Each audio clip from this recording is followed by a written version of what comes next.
দর্শক, রংপুর কমিউনিটি টেলিভিশনে লালমনিরহাটের প্রাণকেন্দ্র মিশন মোড় চত্বর থেকে স্বাগত জানাচ্ছি।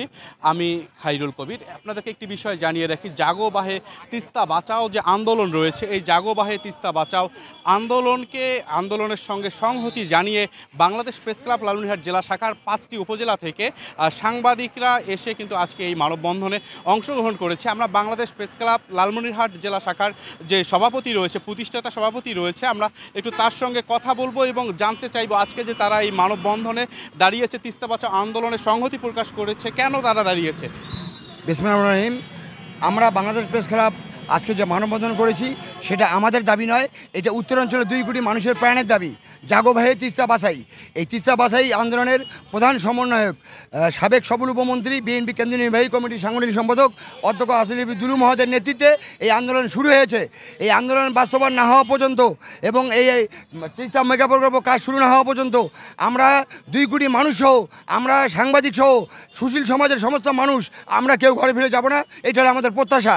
এবং আমরা আজকে যে কারণে মানববন্ধনে দাঁড়িয়েছি যে নির্বাচনের তফসিল ঘোষণার পূর্ব মুহূর্তে তিস্তা মেগা প্রকল্পের বাস্তবায়ন করতে হবে এবং তিস্তা মেগা প্রকল্পের কাজ শুরু করতে হবে, এটাই হচ্ছে আমাদের সবচেয়ে বড় দাবি। যদি না করে তাহলে আজকে বাংলাদেশ প্রেস ক্লাব লালমনিরহাট জেলা শাখা মানববন্ধন দাঁড়িয়েছি। আমি বাংলাদেশ প্রেস ক্লাব রংপুর বিভাগীয় কমিটির সভাপতি।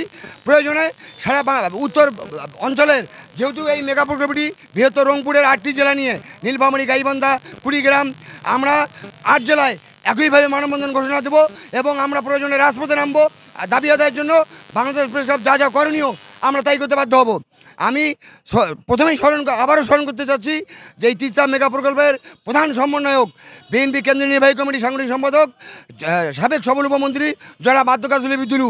আপনারা জানেন যে গত 16ই অক্টোবর তিস্তা পাড়ে যে মশাল প্রজ্বলন হয়েছে, আমার মনে হয় বিশ্বের ইতিহাসে এরকম মশাল প্রজ্বলন কোনোদিন হয়নি। আর জাগো ভাই তিস্তা বাঁচাওকে সারা বিশ্বে সমস্ত মিডিয়ায়, সারা বিশ্বের যত মিডিয়া আছে সমস্ত মিডিয়া এই জাগো ভাই তিস্তা বাঁচাওকে রূপ দেওয়ার জন্য, এইটাকে প্রচার করার জন্য তারাও পাবলিশ করতেছে। অতএব আমরা সাংবাদিকরা ঘরে বসে থাকতে পারি নাই, তাই আজকে তিস্তা মেগা প্রকল্প বাস্তবায়নের দাবিতে আমরাও রাজপথে নেমেছি।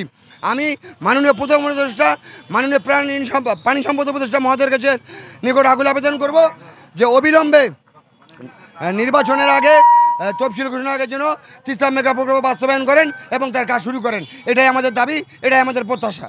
জি, ধন্যবাদ আপনাকে। দর্শক, আমরা জানছিলাম যে তিনি জানাচ্ছিলেন অধ্যক্ষ আসাদুল হাবিব দুলু, যিনি তিস্তা নদী রক্ষা আন্দোলনের প্রধান সমন্বয়কারী। তার সমন্বয়ে কিন্তু লালমনিরহাট জেলা সহ পার্শ্ববর্তী তিস্তা বিধৌত যে জেলাগুলো রয়েছে সেই জেলায় একযোগে 17-18 ফেব্রুয়ারি একটি আন্দোলন হয়েছিল। এর পরবর্তীতে 16ই অক্টোবর যে মশাল প্রজ্বলন কর্মসূচির আয়োজন করা হয়েছিল। একটাই দাবি, তা হচ্ছে জাতীয় নির্বাচনের আগেই তিস্তা মহাপরিকল্পনা বাস্তবায়নের উদ্যোগ গ্রহণ করতে হবে।